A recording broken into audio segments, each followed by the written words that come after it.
Devil's advocates whisper in the hall, where justice wears a mask and truth begins to fall. Every thread they pull, every lie they weave, in the courtroom's dance, who's left to believe? Oh, the devil's in the details, hiding in plain sight, innocent until the gavel steals the light. True crime echoes through the hollow night, fighting injustice with no end. The devil's in the details, hiding in plain sight, innocent until the gavel steals the light. True crime echoes through the hollow night, fighting injustice with no end in sight.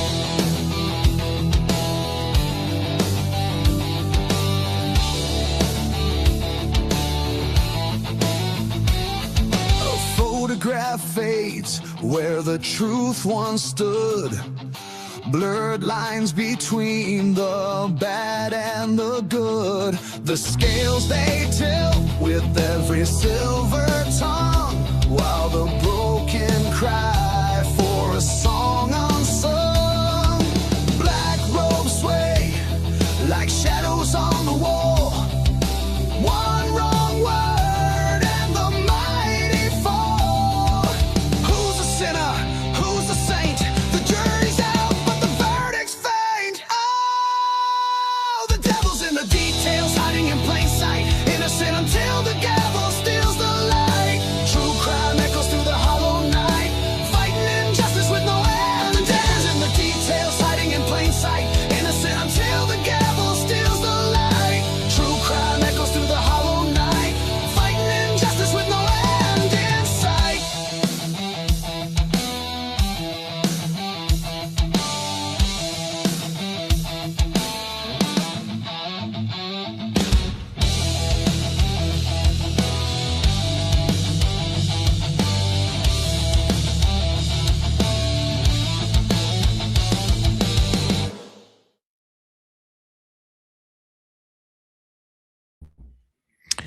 All right. This looks a little different, doesn't it? How's the sound? Everything looking okay? All right. So, yeah, everything looks different because I'm on the road once again, and then man, is it throwing me off. This whole thing about going on road shows, boots on the ground, was something that we thought was going to be important for our channel and our show in the future, and hopefully it really will be.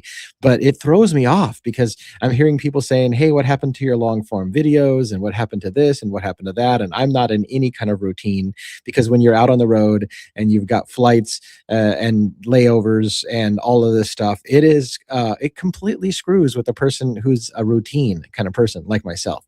So anyways, I'm making the best of it as I can. I have lots of updates to share with you from Kentucky. I am in Kentucky. I won't even tell you. No, I will tell you. I'm in Lexington, Kentucky. I will be in London, Kentucky tomorrow.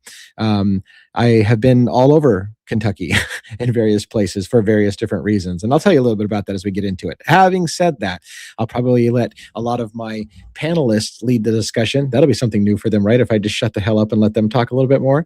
Mostly because I'm out of touch, and all I'm doing, I'm like a one-trick pony right now. My whole focus is all on Sabrina Atkins. And I'll tell you a little bit about that with the panel as we discuss it, because things that I thought were just rumors and maybe I was being told wrong information, we verified I've been being told very good information, which should scare the shit out of you when you hear some of the other things that I've heard. So let's get the panel up and let's get going for the evening. I'll bring on Dago first, because he's backstage in first position. What's going on tonight?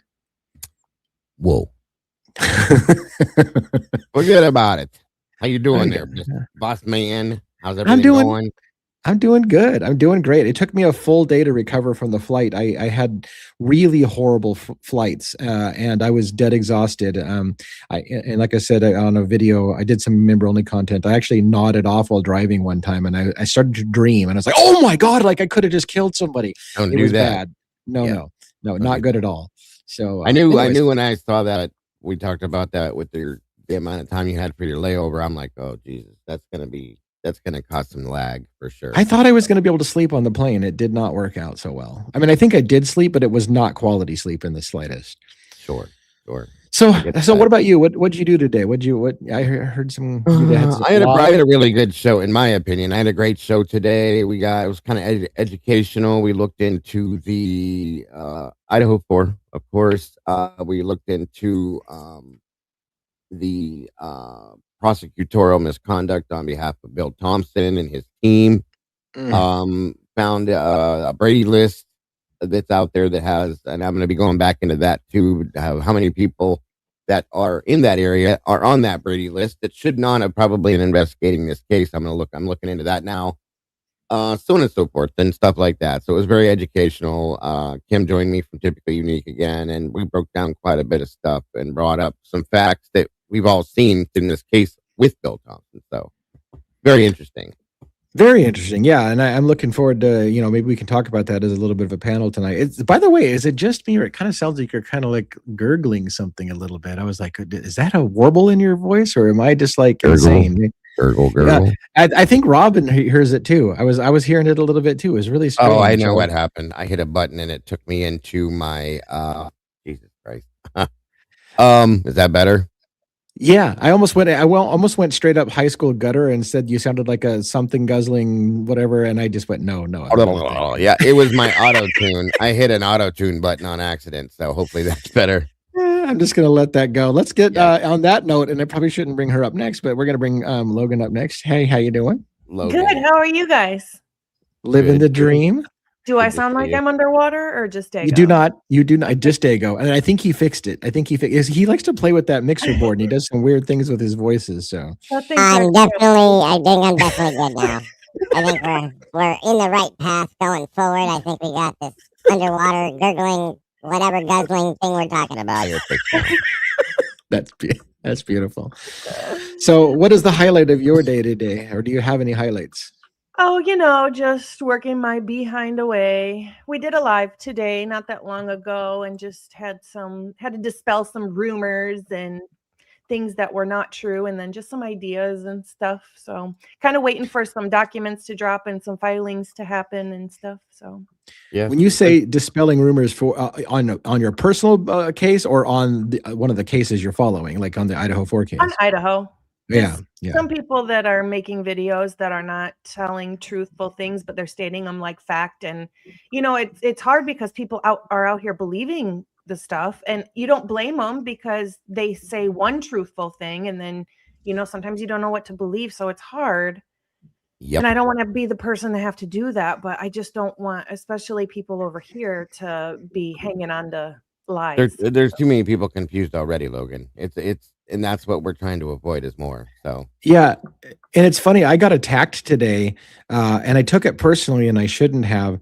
Somebody again started out calling me an idiot because somebody. So I have a team, right, that makes shorts sometimes of our long form videos, and so they made a short of me mentioning how Dylan Mortensen said that they cleaned up. And that they wouldn't find any DNA from the killers because they cleaned up, right? And the officer was like, "Wait a minute, what do you mean you cleaned up? Wasn't that before this weekend?" And they're like, "Yeah." So, anyways, the short got out there with me saying Dylan admitted that they cleaned up, and this person blasted me. "You're a fucking idiot! Quit saying false information. There was no cleanup. Dylan was clearly talking about before that weekend." And I'm like, "You're not paying attention because even the officers questioned why she said, 'Hey, you're not going to find any DNA because it's a cleanup.' So maybe you should read the fucking documents and quit ripping on my ass." Anyway, yeah. I was. Why do we take it so personally? I should not take it personally. No, but we do. Yeah, you want to be able to be on the same page when you have conversations with people, and when you have somebody out there saying that Lyndon Beck said he was there 4 hours before. Thank you. The 911 call. That's not true. That's not even what he said. And there was some other shit that. Yeah, thank you, Logan, because I didn't get to approach that because I was going to go off about that. That was ridiculous. Yeah, it's so annoying. And that's like, and I wasn't going to say anything before this person has done it like 10 different times with other parts of the case, and I'm like, that's not true. Yeah. And I do want to get the rest of our panel, but I think that's my problem is I hate when people start out calling me an idiot for when I feel like I know the case better than they do. And you're going to call me an idiot, tell me I don't know the facts when you are not understanding what you're even saying. Like that's what makes me the most mad. Like you're literally ripping about something that I have to explain to you why you're wrong about what you're saying. You know what sucks? Go ahead, Dago. some people do that that have been in this case for a week, Lee. They'll come I in know. a week into it and they're like, "You are Tell wrong. you, I just you're read an that." idiot. Yeah, you're. I'm like, I've been here for 3.5 years. Sit down Yeah. and shut the fuck up. Do some more research. Too early for We that. might Sorry. not always get it right either, but after Yeah. I saw like 8 videos back to back with completely false, misleading information, it's just as frustrating as reading the case file with the misleading information. Yeah. Now I you're get just it. doing it the opposite way. I get it. I totally get it. All right, let's. I'm with you. Let's And bring up Grant. Robin and scene. Drop the mic. Okay, let's do. Let's get Robin up, and then we'll get one up, and we'll get kicked off here. What's going on, Robin? Hello, how does my voice sound tonight? Absolutely amazing. I thought you was like that.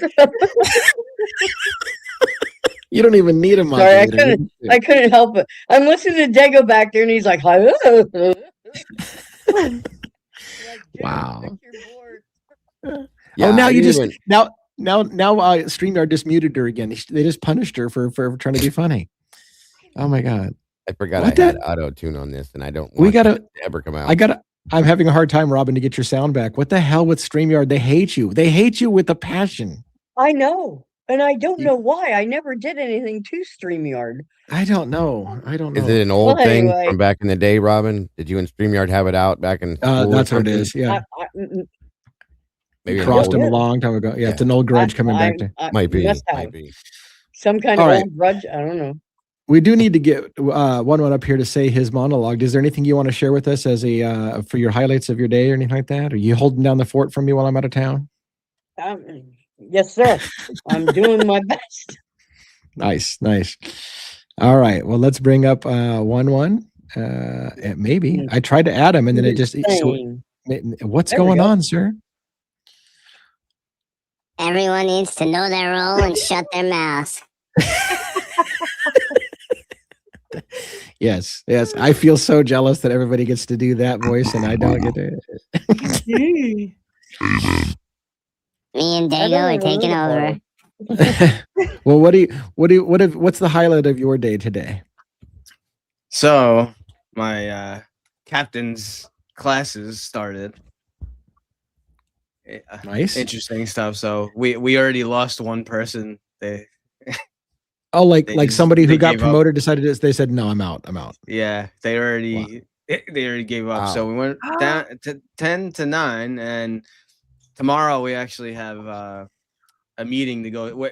It's we're not gonna have to present or really do anything. It's more so observing. I think the Bronx is being called down to one police plaza, and so we have all these things that it's basically they call it compliance stat, and we have all these rules involved with we have a federal monitor that reviews the Terry stops, which stop, question, and possible frisk for those of you who don't know what a Terry stop is, and also all the body camera things and things like that. And they grill you. They pretty much they go after you for they expect you to know a lot of information, and we're not robots, obviously, so there's going to be mistakes made and liabilities, and you need to be able to answer for those liabilities. And if you cannot,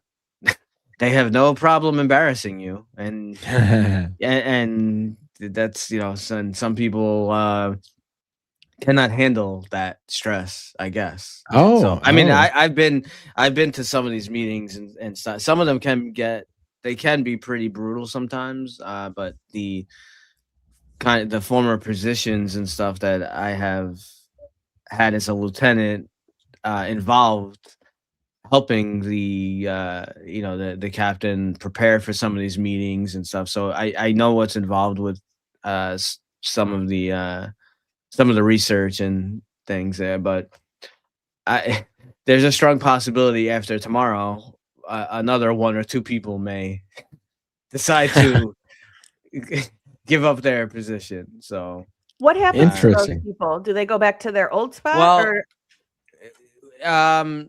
So getting promoted to sergeant, lieutenant, and captain, they're based on civil service exams that we've taken. So you're on a 1-year probationary period when you are newly promoted, and yeah, you can always say like, oh, I'm, this isn't for me. I want to go back to my other position, and then they would be demoted back down to lieutenant. Or you have other people. So like in my we have 9 people left. I believe it's myself and 2 other newly promoted captains. There are 3 of us who have over 20 years. So essentially, like, I could go tomorrow and after this meeting or whatever, and be like, I've had enough of this. I don't want anymore, and I could file for retirement because I've already done my 20 years. So, Yeah. so that Yeah. happens too. Some people just they want to put down, they kind of on their resume, like, yes, they were promoted to captain, and then they just retire and go off into the sunset. So, How long have you been a lieutenant, bud? I just short of 11 years. Wow. Okay. So Nice. I actually and I was sergeant for about 7 years. So I have more experience being a supervisor than being a regular Right. cop. I have about That's why I 17 asked years. that. Yeah. So Good stuff, buddy. Good stuff. yeah. Yeah. All right. You got a Ready? monologue for us? Yeah, let's do it. I do. Okay. Kick it up. Is it good to be alive in the den on a Oh, Monday yeah. night? Right? Today's Monday. Oh, Here we yeah. go. Yep. Yes, it Juliana, is. Jackson, and my beautiful wife. Love you guys. Tonight, we go back to a place where the mountains hold their breath. A place where coal dust settles on porch rails. Where courthouse steps echo longer than they should. Where everyone knows everyone, and no one really says what they know. This is Letcher County, Kentucky. A stretch of Appalachian earth carved by time, poverty, pride, and power. A county where loyalty runs deep, and so do secrets. And inside that quiet tension, 2 names began to circulate in whispers. Sabrina Atkins, Ben Fields. Not celebrities, not headlines in New York or Los Angeles. But in Letcher County, these names carry weight. Because when small town power collides with accusation, when reputation meets rumor, when the system is asked to investigate itself, things don't just unfold, they fracture.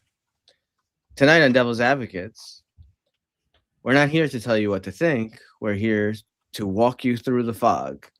We're here to ask the questions that make people uncomfortable. What happens when influence shields behavior? What happens when allegations divide a community already stretched thin? And what happens when justice feels conditional?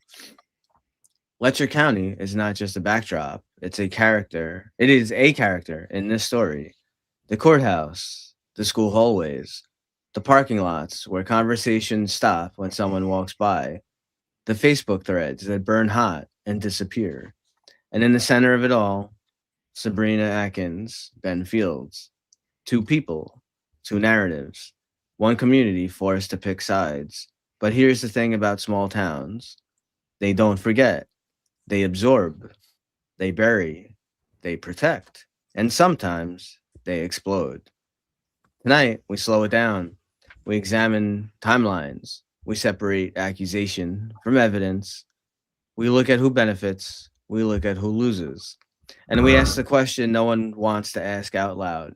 Is this a story about individuals, or is this a story about a system? Because in places like Letcher County, Kentucky, power isn't loud, it's familiar. And familiarity can be dangerous. This is not outrage radio. This is not rumor mill theater. This is Devil's Advocates, where we hold space for both sides and let the darkness speak for itself. Lock in, lower the lights, and let's step into Letcher County. And with that, live from New York. It's Monday night. All right. Thank you very much for that. And it's very cool that you spent so much time talking about Letcher County, because I did want to talk a little bit about that, obviously, since I'm on the road and doing this. I feel a little bad for the panel because I realize not all of you are into it as much as I am, and so I don't want to make the panel sit around and waiting for me to give a bunch of updates. But how do I not cover why the hell I'm out of town in the first place and all that stuff like that? So we kind of need to do it a little bit, right? So I'll try to find some space for you guys in this as well.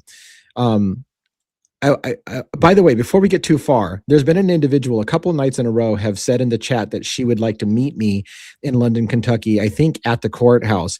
And I have missed it a couple times. And my wife's like, you keep ignoring that person. I'm like, I'm not ignoring them. I'm trying to run a live, and sometimes I just miss stuff. So if you're in the room and you're listening to this now, please make sure you send a message in the chat. Make sure our moderators catch it. I'd love to meet you, and anybody that's there who wants to meet up at the courthouse as well. Make sure that you let me know so we can make that connection. I would hate to come all the way across the country and have somebody that wanted to meet and hang out for the trial and miss that opportunity. So let's make that happen. So let me tell you a little bit, guys, about this place is a scary fucking place, I'm telling you. So at first I thought to myself, I'm not getting the complete story. So I had flights to come out here for this trial of Sabrina Atkins versus Ben Fields and other entities. He's actually suing entities like EKCS, which is Eastern Kentucky Correctional Solutions, and the Sheriff's Department, Letcher County Sheriff's Department. And the trial's happening in London, Kentucky, which is another kind of relatively small place. But as some of you know, I had flights picked, and I thought this was going to be a big deal. It seems like the media is not picking up on it, so it's super weird. Like, I don't know whether I'm going to go there and it's going to be nobody's there, and I'm wondering why the hell I came across the country or not. But I'm telling you, like, I feel like everybody's missing the boat not being on this story. This is an enormous story, and let me tell you where I'm going with that. I can tell you, many attempts are being made to pay Sabrina off before going to trial. We're literally walking into trial tomorrow, and they're still trying to pay her off. They were calling her last night, making offers of money. They're trying to pay her off. She feels like people have tried to run her off the road. Like, it's one of those, like, we're either going to pay you off or you're not going to make it to trial. That's how serious this is. And you would think that that's all paranoia, but I'm a little deep into this. I'm seeing this stuff happen. It's real, and it's freaky. And I just think to myself, how does this not have more media attention? How does this not have more? Because we're on the cusp of something huge here. And I'll tell you this. So when I canceled my flights, I canceled them because I had heard that they had decided to postpone the trial and agreed to a settlement. And I thought, that doesn't make sense. But they had a date of May. So I'm like, oh, it must be true. Like, they wouldn't have a date. And based on that, I canceled my flights, only to find out that they're back on. And then I was trying to figure out, like, what was the deal? It's all in the court records. I looked at it. So what happened is they literally did make a last-ditch effort where Sabrina Atkins' attorney was approached. They all agreed that they would come to some kind of number, but they haven't come up with a number yet. And so they wanted to just not have this trial. And there was a date on the calendar for May as a second continuance date that they could move to if something happened. And so they just basically assumed that the judge was going to say, let's go ahead and move it one more time while we work out the financials.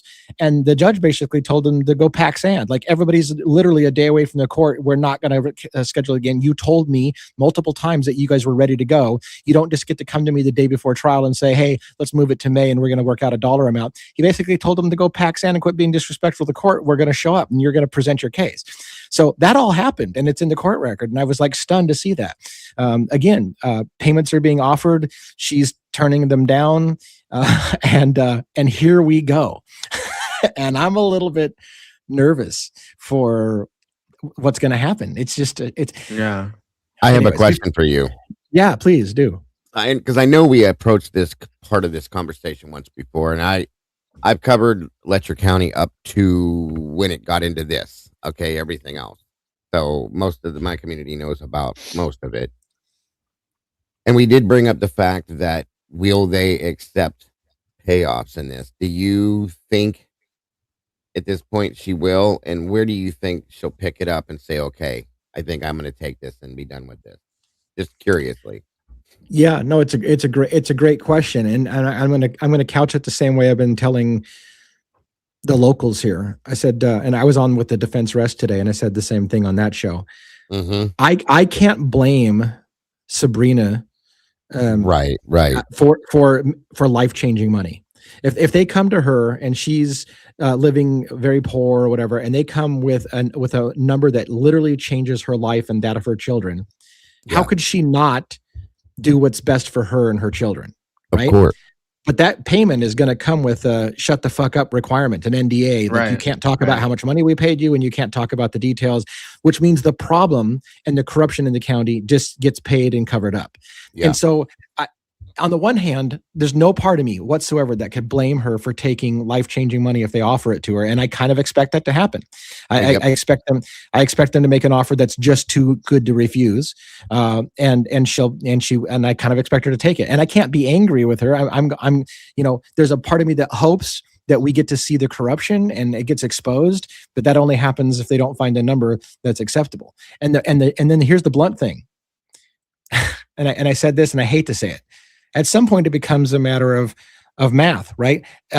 It's cheaper to kill somebody than it is to pay them off, right? And so, at some point, if you don't take a big enough number, are your days numbered? You know what I'm saying? If you don't take a big enough number, are your days numbered? Because they're not going to lose millions of dollars, right? And we already know that that's not out of the question for that to happen here, guys. It's not at all. Yeah. And so I don't even know how to really, advise. I can't advise. I mean, and that's the thing. I'm too close to this. I know too much now, and I know too many of the people that I just kind of sitting there like, man, I don't know how much I can even say anymore at this point, other than do what's right for you, Yep. And so absolutely understood. Good answer. This question here: if one plaintiff wants to settle, does the other have to as well? From Third Apache. So I want to be sure we understand the terminology. So the plaintiff is Sabrina Atkins, right? And the defendants are Ben Fields and Letcher County Sheriff's Department, maybe, and EKCS. So the plaintiff, if she's so first of all, the simple answer to your question is both sides have to agree to settle. And in fact, here's the scary thing, in my opinion. Joe Childers, who's the attorney for Sabrina Atkins, basically when they asked the judge to move this to May, said essentially both sides. So he's saying both sides have agreed that we want to settle on a number. So give us a little bit more time until May. And the judge said, basically, fuck off, you're going to trial. So I still kind of expect a courthouse step decision and handshake decision. And I don't know how the judge will deal with that, with we just decided on a number, we drop all the charges right now kind of thing, which may happen. We may literally walk there to find out that a deal has been made and there's no trial today. Who knows? But and why I say that scares me is it sounds like Sabrina's attorney has already said, essentially, I'm reading between the lines, that there is a number that she'll accept. So if we can work out the number, she'll accept the deal and we'll be done. Now, I don't know if that's true, but when he put in the writing that both sides have agreed that we're ready to settle, just give us a little bit more time, that suggests that she's ready to settle, but the number has to be right. Yeah. So, but wasn't there already a threat that she got like a while ago? I heard something about like, well, she won't live to see the money or something like that. So live to see the money, but she won't live to spend it. Yeah. Won't live to spend so I understand like what you're saying, and it's easy for people to pass judgment, but when you are, when you live, from day to day, and you have some kind of life-changing money that can help you and your you and your kids, to completely change your life. However, with the way this town is, I mean, she's gonna have to like look over her shoulder like for the rest of her life. Yeah, like, I'm gonna be blunt and use a term that we used to call "fuck you money." It better be "fuck you money." You better pay me so much money that I can be like, "Fuck you." I'm getting on a plane and I'm leaving the country and I'm never coming back, and I got "fuck you money." That's the other part, though, and I think she does. Yeah. I mean, if she doesn't leave. That's what I'm saying. If she takes this day off, okay, and just stays there, what's the point? Because at some point, I'm gonna guess they don't trust her anyway. So somebody's probably still gonna try to take her out, in my opinion. Right. And then what's the point? Like, take it and get the hell out. You know what I mean? Yeah, and that's and then this is horrible, right? We're talking about somebody's life here that and again it becomes a financial situation. Like I'm telling you, like it's inside rumors, but I'm telling you, I'm real close. I'm real close to this case, and I'm telling you, people are making money offers. They're trying to find that number. They're trying to, and because they don't want to go to trial, they don't want the details coming out, and that's the scary part. You either take a number that's good enough that you can get the hell out of Dodge and protect yourself, or you go and you hope that you got protection.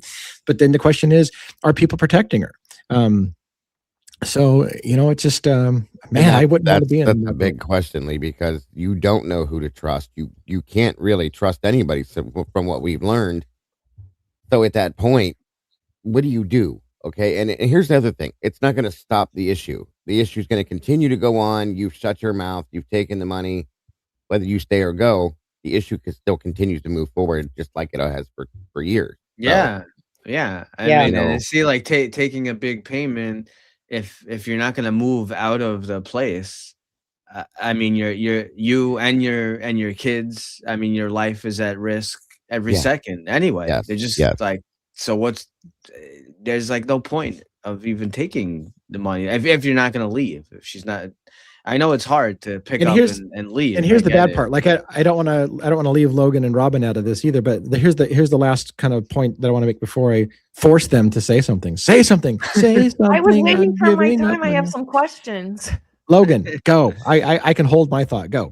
Okay, so since I don't know much about this case, now we see like in Idaho, we have guilters and pro-burgers. Is it similar in this case as well, where you have a group of people that think this happened and another whole group of people that think the opposite happened? No, I don't think so. No, I think in this case, the people who know anything about the case know damn well everybody's dirty and corrupt. Yeah. There's not a question. Like the community, from what I've been told, the community knows this whole county is corrupt, and it's no secret. Everybody who lives here knows the county's corrupt, law enforcement's corrupt, the judicial system's corrupt, everyone's corrupt, and everyone knows it. There's no question. So they're just all afraid to talk about it because they've got everybody under their thumbs, and they take your kids away, and they put parents in jail, and they've got everybody trapped. And so people are afraid. But in this case, there's no question about those who believe and those who don't believe. Almost everybody categorically believes that this is a corrupt county and a corrupt system, but they just can't fight the man. Yeah, it's more like along the lines of, that absolutely happened, and oh shit, you're really going to talk about it. That's the two levels you there. So, right. Sorry, go ahead, Logan. Mainly like the citizens against like law enforcement and the higher ups that run the county and stuff. Is that kind of the who's against? Yeah, but it's so hard. This is the thing, Logan. It's hard to explain this. The people who live here don't even understand who the good guys and the bad guys are. Like literally, there's so much corruption that the people they call the good guys are people who have abused them as young children, who have done illegal things like maybe covered up murders and stuff like that. And they're like, yeah, but he's the good guy because he's never touched me personally, or he's never done this. And so is there anybody good in this county? But the point being is that I think people want to end the corruption but nobody knows how to do it, and everybody's afraid to say anything. I don't know how to really explain the culture other than they're all confused. Other than they know they're being abused and they want it to stop. But it's like an ingrained culture. Sorry, go ahead. Oh, no, you're saying exactly what I was going to say. It's just this. It's just its own little ecosystem there, or like its own little world, self-contained, that they don't know which way to turn because like Lee was saying today. They sometimes are very confused as far as, no, I'm not being abused because I don't get hit or, whatever. Yeah. So to them, they don't really see a problem in a way. It's strange. It is totally. And I want to share, because I don't know, Logan, this is something I want to direct to you because you may not know this very well. Here's the really bizarre thing. So this case started for me when the sheriff shot and killed a judge in his judge's chambers. And I thought to Right. myself, holy shit, did that just happen? And here's the thing. You talk to locals, and locals view him as the hero. Like they're like, Mickey Stines is a good guy. Like the fact that he shot and killed a judge in cold blood murder, that guy had it fucking coming. Like that's a bad judge, and good for Mickey. And look, even the prosecution on Mickey wants it moved out of the county because too many people like the guy. Like he killed a judge in cold blood, shot him 9 times, and people in the community mostly like that guy. They're like, good for him. Should have killed that fucking judge.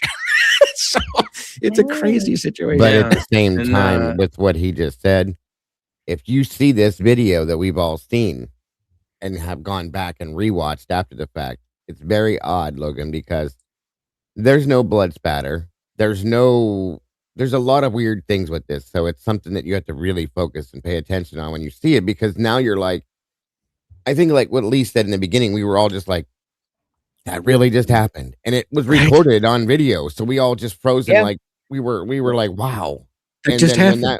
Yeah, you don't see that happen. But then when it wore off and everybody started thinking about it and looking at it, we were like, wait a minute, hold on a minute. Like this guy was 3 feet from him, and where's the blood spatter? Where's this? Where's that? Now we're all questioning that side of it. So yeah, no, there's I that know too. all of that, and I started getting into it in the beginning, and then I kind of stopped. But the reason I kind of stopped was because I didn't understand how there wasn't any blood spatter, and you didn't see the flash of the gun and things. And I was like, what is going on here? Like, and then it kind of got away from me, and then I stopped tuning in because time had just gone on. The muzzle flash is what killed me.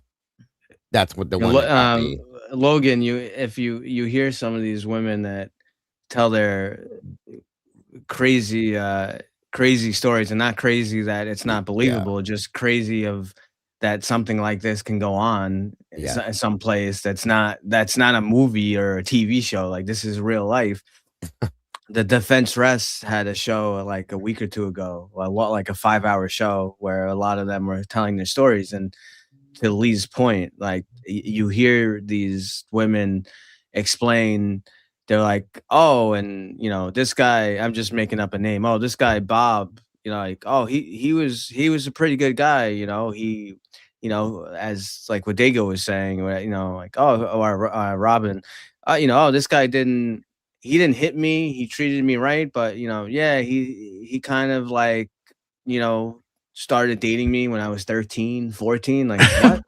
right. Like I'm listening to this, and I'm like, oh my God, like, and that's the good person. Like what they view as like the good person. Someone trying to groom them when they're young and trying to get them impregnated and all this crazy stuff. Feeding them drugs at 13 years old. All of that. I like to call that the best of the worst. Yes, right. That's pretty much right. And good way to put it. And I have heard people say, like, I've heard some locals really talking favorably about Mickey, and then I will question them, like, well, wait a minute, I've heard this rumor that Mickey Stines may have helped cover up a murder that police did. And they're like, oh yeah, I mean, he's not perfect, but I mean, he never touched us. like you just said, the best of the worst, Logan. Yeah, it's the best of the worst. You know what I mean? Yeah, it's insane. It's truly insane. Like one was saying, it's like, go turn on Lifetime or LMN. This is what you're gonna see because you don't believe this is real. I'm telling you, until you see it. It's crazy. I will say that I have almost concluded, though, for what it's worth, and I don't want to make Mickey Stines to be the hero of a case that I don't know all the details, because again, there are stories that Mickey Stines is not squeaky clean and has his own demons, but it just he may not be the same kind of sexual predator that some of these people are. So if you rank sexual predators as worse than other kinds of predators, then you can say he's the good guy, I guess, right? But let's not say that he's necessarily squeaky clean. But I will say this. Yeah. One of the questions I had was, Mickey Stines had the job before Ben Fields. And remember, Ben Fields was convicted of rape and sodomy of a girl that was under his ankle monitoring system. And he had run this scam on multiple women where he'd basically let them off an ankle monitor in exchange for sexual favors. And then if they quit doing it, he'd have them arrested and put back in jail and report them for being off the ankle monitor that he himself took them off. That's kind of the gist of the scam, right? And he learned that job from Mickey Stines. Mickey Stines had that job for I think it was 20 years or some shit before running for sheriff and winning the sheriff's job. And when he won the sheriff's job, he trained Benfield to take over. And the number one question I had was Mickey Stines running this same scam? And did he teach Benfield the ropes and teach it to him? But I will tell you this. Here's some new information I've had. Mickey Stines had it for like 20 years and not once had anybody come forward with a sexual allegation against Mickey Stines. And Mickey Stines apparently called Patty Stockham, who was the ankle monitoring person, when he found out Ben Fields had done this, and apologized over and over, to the point that she jokingly said, I'm going to file a restraining order if you don't stop apologizing to him. And he's like, I can't believe that happened. So I don't think Mickey was that kind of predator. Again, he may have had different issues, but he wasn't, I don't think he taught. I'm convinced now, pretty much, that he didn't teach Ben Fields the ropes on that. That was all Ben's wasn't he gifted into the, like, not get the, that's the wrong word, like when he got the position, it was there already in the works already, like kind of working itself out, and he was just kind of born into the situation without really knowing. From my understanding, is that true? Say that. I was reading this comment at the same time you're talking. I'm bad. What did you say? Say that one more time. You're ignoring me. That's okay. I just fucking totally tuned you out. It's like, whatever. Wah, wah, wah. All I hear is wah, wah. Yes, I'm completely used to it. It's okay. All right. So when you can do it. Christ, I'm sorry. All right. Did you forget your question? When Mickey got the position, he was kind of, it was already going on in the background. It was already there. He was just kind of like, he walked into the situation already preemptive. It was already there. It wasn't something that was created after he became the sheriff, right? Because he used to be Mullins' bailiff, if I remember right. Yes, Mickey Stines was Mullins' bailiff, right? And here it gets convoluted, man. Here's the thing: it gets convoluted. These guys were in home poker games together. Mickey Stines, Ben Fields, and the Judge Kraft, Judge Mullins. They had poker games. And there's rumors that those poker games traded girls around, that they had sex parties, that there was I don't know to how far, how long this has been going on, right? I don't know. That's why that's stuck there. Like, okay, was it there it is, grandfathered. He was grandfathered in the situation because it was going on when he walked into it. And then here's what I get the impression. I get the impression, this is all me, but I get the impression this was kind of a good old boys network with a bunch of guys that played poker together and whatever. And they all were corrupt in their own little ways. And again, I get the impression Mickey Stines' thing wasn't abusing women this way. He didn't agree with it. He didn't like it. He may have had his own shit going on that he doesn't want people to know about, but this wasn't his thing. And I think it ate on his conscience. And I think it ultimately is what's behind him shooting the judge in the judge's chambers. Now, to Logan's point and your point, when you guys were talking earlier about no blood, there's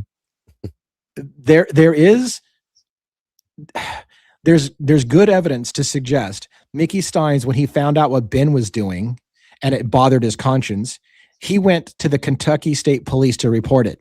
And the Kentucky State Police didn't want to investigate it. They said they were too close to the case, couldn't investigate it properly. Mickey Stines then apparently went to the Attorney General's office and took it up a level.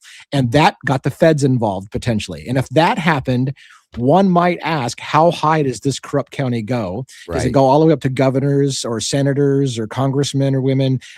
Who knows what's going on in this county, and who doesn't want those secrets to come out? And did that lead to some kind of situation where, I hate to say it, that they would fake a judge's murder in order to put him in witness protection for him to rat out, hire people up the food chain? Is that possible? I don't know.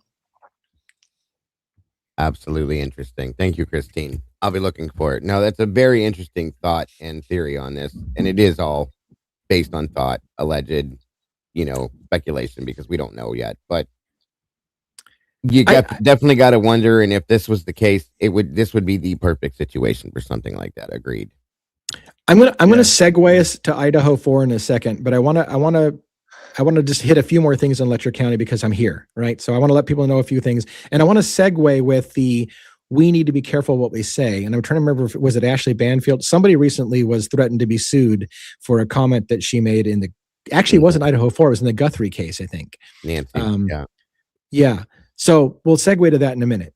But let me tell you guys real quick what's going on. For those who don't know, I'm trying to get better and better at boots on the ground stuff. So hence I'm going to be at trial. There's no cameras, right, allowed in the courtroom. I don't even know if media is going to show up. I'm going to do my best to take really good notes in the courthouse. And then on breaks, if we have a lunch break, I'll see if I can make an update on, YouTube or whatever as a short or whatever. I'm doing members only videos because some of the stuff I'm talking about is stuff that's going on with locals that may not be appropriate for large audience, and because for some reason the nation hasn't caught on to this story. It's a dead story as far as YouTube goes. When I talk about it, nobody listens because they're like, who the fuck's that? Who cares? I don't know why they don't care. This is an enormous case and it's probably going to get bigger. Yeah. You watch, this is going to get bigger. This is not over. But anyways, so my own plug is, if you don't know about the Mickey Stines case and you want inside boots on the ground information, please like and subscribe and follow the Mickey Stines case. Get on Discord and watch. I got a channel that's called Letcher County trial, whatever, or court case. And I'm doing tweets, if you will, kind of thing, and keeping people updated. And I'm going to try to get better and better at giving you inside behind the scenes look into a case where I'm very close. I'm very close to the people in this case now. And I can't even tell you how close I am. I'm very close. I'm very close to the case, way closer than I ever expected to be to this case. So if you're interested at all and you like the way I cover things, please check that out. But the last thing I want to say to segue to something else is, what do you do when, like, for example, in the Nancy Guthrie case, all somebody did, in my opinion, right? And I don't know if it was Banfield or not, but she made some kind of comment about how she thinks that a certain person is involved. And that has led to considering lawsuits for her saying that. And I'm thinking to myself, well, how is her giving an opinion any different than what we do? We say all the time our opinions about who we think might be the killer, or who might have been involved, or how it might have happened. So are we all going to get sued? Can a person not give their personal opinion? Like, if we sit down at a coffee table, I can tell you what I think is going to happen and nobody's going to sue me. But because we have a platform, do you get sued because you tell somebody what you think is going to happen? You're not saying it did. You're just saying, this is what I think is probably going to happen. I think that was because her and the person that could sue her were very close at one point. And I think that she made a statement that a very good source told her this information. And that was the wording. Yeah, a very good source, right? In turn, I think it changed the situation at that point, because we always say, in my opinion, this is what my thoughts are. Allegedly, she didn't say any of that. She just put it out there like we just said, and that was that. So, right. All right. So I'm kind of done with my Letcher County thing, unless you guys have any more questions about it. I mean, so yeah, unless you have other questions, let's talk some Idaho 4. I know that one of the things I do want to talk about for Idaho 4 is this allegation, and we talked about it a bit backstage, and I think you confirmed it. But I hear in Bill Thompson's career, he's only gone to trial twice. Everything else has always ended in some kind of deal or whatever. And I think to myself, we talked about this backstage a little bit. Yeah. That is almost a sure sign of some kind of fuckery or corruption going on, to have that kind of success rate. Nobody should have that kind of success rate. And if he's not ever going to trial, what the fuck is that guy doing for 30 years? And again, and when I ask the question, then I get nervous. Am I going to be sued for suggesting something? I'm just asking a question. How does somebody get that fucking lucky that they only get to take 2 trials or 2 cases to trial in 30 years? I don't even understand that. It makes me wonder, in specifically in Idaho, in that area, how many people are in jail or in prison because they were upcharged so much. Yes. That they then pled guilty to something else. And it makes me want to look into all those other people's cases. Like, what went on here? That is exactly what I said on my show today. 100%, that I think everything he's ever touched, everything in 35 years needs to be looked at 100%. Right. Absolutely. And I guarantee you'll find all kinds of fuckery. I mean, Idaho 4, every little document that comes out, because it's the coverage that it gets. But think about how many of these, different crimes and different things, have gotten zero publicity, and they just get away with God knows what. I found 2 cases that he covered in the past. One was going on during the Idaho case. One of them I didn't delve into much because it was a domestic and it involved child abuse and stuff like that. But the other one, and again, the man did no work. They had not been contacted I think even the domestic one, there was no contact from the prosecutor's office whatsoever, and then the case was just dropped. That was it. Right. End of What story. kind of case was it? Domestic. It started off as like a theft thing and turned into some kind of a domestic abuse case. It was so weird. So weird. The woman said she contacted the county, and they were like, yeah, the case is over. It's done. And there was never any contact from the prosecutor's office ever. How do you do that? How does that work out ever? Ooh, I don't know, but we threw a word around backstage when we were talking about this. Maybe it was just me throwing around and you guys nodding every once in a while, but sociopaths. I feel like you have to be a sociopath to throw somebody in jail that you know didn't do it because it looks good for your conviction record and it looks good for your career and it gets you promoted because you and I'm thinking to myself, what kind of people can do that to other human beings? I mean, you read the book Framed to talk about it all the time, and it happens all the time. They literally know the person that they're prosecuting didn't do it, and they don't give a shit because they want a conviction and they can prove it enough to get a plea deal. And then I ask myself the follow-on question: if what it takes to be a good prosecutor is to be a sociopath, how many of our prosecutors are sociopaths? Because there's a lot of people who say that presidents of the United States are generally sociopaths. And CEOs of big companies are generally sociopaths because they make decisions. They don't give a shit about people. They give a shit about the dollar. Yeah. And that's all that matters. And they have to make decisions. A good CEO has to make decisions that says, I don't give a fuck if your kids get anything for Christmas this year. We're making a buck this year. And that's all that matters to me. I don't care about people. And so they're the people who run companies best and maybe run countries the best. Right. And maybe best prosecutors as well. Yeah, I don't know, because the conviction rates are tied to politics. Mhm. Very clear, you know. So, Yeah. so not saying that all politicians are, you know, involved in this, but they, you know, they'll basically they even if they have an idea, they won't ask questions. They don't want to know. Just, oh great, Bill Thompson, you're whatever, you're 95% whatever conviction rate, plea bar, great, because it makes them look good. They're like, oh, they're clearing, you know, cleaning up the streets. They're clearing it up, and that's all they care about. Well, Doesn't what I matter how wanna they get know there. is how many cases was Bill Thompson the prosecutor on that these people pled guilty to life instead of getting the death penalty, and he was part of that, and now they're serving life for maybe something they Well, did not do. I wanna go back and look at those cases I'll Yes, now. tell ma'am. you something else to look at. You also should. That is a good point. Also look at any case that had any involvement with Molly or some kind of, you know, CI or something. Although we might not Yeah. know who the CI is. That's all Anything they that, cover. That's all they yeah, have. Any kind of a right. drug case in that area. Real quick, let me speak to this real fast. George King, thank you very much, brother.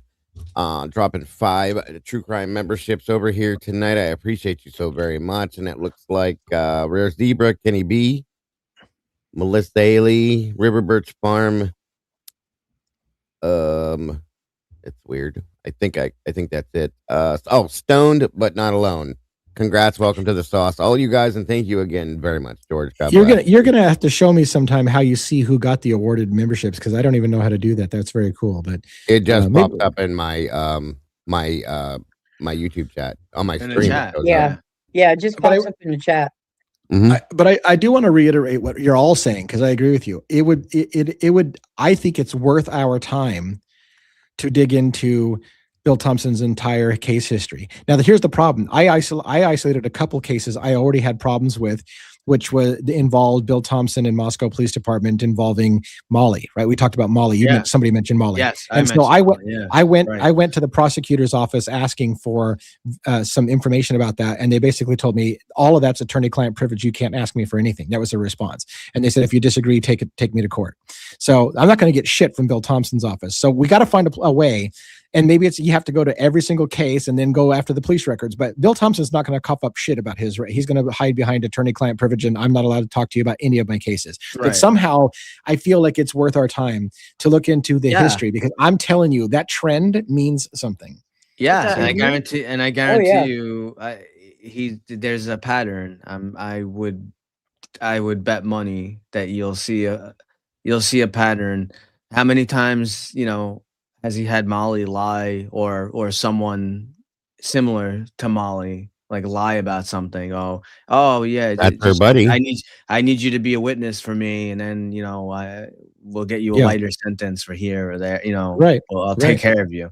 Now, Wait. is it is that something that doesn't happen, like like US wide, that deals are made and stuff? Yeah, deals are made all the time. People, they always, you want to get the bigger fish, right? You want to get you don't always want to get the low hanging fruit. So someone, maybe we get someone's arrested for a certain amount of heroin or cocaine and that, but you want the bigger fish. So maybe you make a deal, but to have a pattern though, and to have someone that's, I mean, look what was going to happen in this case. I mean, Molly was going to be the star witness, saying she saw BK at the house. She was going to be the one to place BK at the house, which But who changed we her know is a mind? lie. Who Right. changed her mind? One. I Which think is the a public did. I think weird- the public you. getting a Right, hold no, of I the get public it. getting a hold Right, of those getting a hold of those body camera footages of the Right. cops pulling her over and her saying I'm friends with Bill Thompson ruined that fucking plan. They were going to do that, but here's the thing: good to us, the community. We were pit bulls. We were all over this. As soon as Sure. somebody said, "Well, like Molly, who? Let's go," and people started FOIAing that shit and fucking getting records and body cams. And next thing you know, it blew their plan. If we hadn't done our job, they would have pulled that shit off and just used her. Well, and Yeah. at some point, Molly, our videographer over here, she's also a very good researcher, moderator, so on and so forth. We looked into some of these older cases, a lot of the drug cases and stuff, a good handful or and a half, I'll say, of these drug cases. And you want to know, almost every one of them, that person was rolled. They are now CIs. They are now in that drug program. Everybody that gets in trouble for drugs over there seems to fall into this program conveniently. Mhm. And this is what they Yeah. do. Every Right. damn one of them. And therefore, in turn, there you go, folks. Look back at his track record. The man hasn't had to do any work. Everybody works for him. They all do what he needs them to do, and they all work together. I mean, it's pathetic and it's bullshit. And I agree. If we have the ability and the time as a whole, we need to pull up his shit. We need to look into his shit. We need to find a way to dig and to put him out on fucking Front Street, in my opinion, and point it out, folks, because it's enough. It's bullshit. This is just as bad as what's going on in Letcher County in different ways, but just as bad. Yeah. Real quick, we have a Sorry. membership gifting war going on. Everybody's out there. So thank you, KS, Jess, and Art on our side, and looks like George King's doing it on other sides. Looks like we're in a gifting war. It's a gifting war. Oh, yeah. I like it.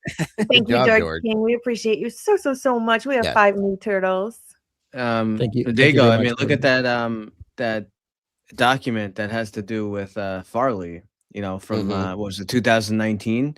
Yeah. So Yeah. it says it. I don't remember word for word, but the document is part of the Idaho stuff and whatever that we Right. have researched. It clearly states in there that the guy has a history of lying and making up stories, but yet the FBI task force there, led, I guess O'Neill was listed as his handler. Still, Yeah. I remember. I know what you're talking about. they basically acknowledged in the document that they know that he's a liar and they know that he makes up stories, but they still reserve the right to retain him as a CI. It's insane, but true. Yeah. And Lucy's saying that's not, that one's not about Farley. It's something else. I don't know 100% about that. Go ahead, Lee. Sorry. I want to share with you a funny moment. I got kind of duped. So I've been having people more frequently tell me, "Hey, what happened, DA? You used to do long form videos and you haven't done it." And I've been like, "Hey, look, I am dedicated to doing it. Once I get fucking back from the road, I've been on the road for it seems like a half a month. I've been on the road." But it was funny because I was starting to try to prep for one, and I got duped. I got duped by the New York Times. So the New York Times had an article that just came out a day or two ago that said Chief Fry, former chief of police, Chief Fry from Moscow Police Department, admits that he made mistakes in the Koberger trial. And so I was like, oh shit. So I go to click on it and it's behind a paywall. And I'm like, fuck it. I thought I had a subscription to New York Times. Okay, I'm signing up for the thing because this is going to be good. This is going to be good. And it mentioned the Guthrie case as well. And it basically was this. Like the Guthrie case and that sheriff, he admits that he made some mistakes. And the only mistake in the entire article that he said he made is he should have told people what was going on 6 hours after it happened, not 3 days. And that was his mistake. And that was it. There was nothing about any other mistake other than, in retrospect, he should have told the public earlier instead of waiting 3 days to do it. And I'm like, I paid for that fucking drivel. Like there was no substance to that article whatsoever. It was also in People magazine and I got it for free. Well, what's funny about that is I saw the People magazine one as well, but it wasn't the same. It was like a summary of. So I wanted to get the full article from the New York Times, thinking because I knew People had done it as well, like, and they took pieces of it. It was even worse. Like it seemed like in the New York Times, it was like even worse. Like people at least added some fluff to it. Wait, are you on a different level with this? What you're talking about? Because I was going to throw one more thing at you about that situation. Feel free. Okay, real quick, just to go backwards, just a tinge, if you guys remember, Caden Young was another person that had passed away on the campus of Idaho University, right? Yeah. We all know that whole story. Demetrius Robinson, Emma Bailey, blah, blah, blah, all them people that were involved went to jail for this. They were brought up on charges for this. I was in the middle of a live stream. Somebody jumped in my live and said, Dago, they're gone. They got released, charges dropped, and they've disappeared. They're out. What? Hold on a minute. What are you talking about? So we go look up court records. Yeah. It's all gone. It's done. It's over. It's gone. There's nothing there. Yeah. Demetrius and you're right. I mean, I think we're talking about the same thing. Demetrius and Emma both were under investigation for that. And it just got dismissed. They just dropped everything and it was over. It was there one day. Yeah. There one day. The next day, gone, clean, nothing. This is what I'm talking about, you guys. Yeah. It's happening every day. Every day. There's no charges pending. The initial report was they were being transferred to the other county. Nope. Nothing. It's all gone. I asked for all those body cams for that situation because Emma Bailey and Demetrius were in the whatever room it was when all that went down. Right. I've never gotten a response. They don't respond. They don't. No, kick rocks, not denied, not nothing. They just don't respond. Just disappeared, Logan. It's just like it never happened. Yep. Yeah. Yeah. And here's the thing, like, I hate this lack of transparency. We're moving worse. It's getting worse. So in the same article, I forgot to tell you, in the same article about Fry's mistake, they reiterated that Idaho has recently passed a law that basically says they're not going to start telling anybody anymore. They're no longer going to tell people why people leave office. If you work, especially in law enforcement, if you leave, they're not going to tell you if you were fired, if you resigned, or what the conditions are and what you left. And I'm thinking to myself, why is it acceptable for us to have less and less transparency? We're not going to tell you anything that anybody's doing. You don't get to see body-worn camera. You don't get to see victims' bodies. You don't get to see when people do something wrong. You don't get to see when they're fired or they quit. It's none of your fucking business. Everybody could just kick rocks. And you look into, all these cases, and again, it's just kick rocks. You don't get to know. Like, why did we get to the point where that's acceptable? Like, I don't get it.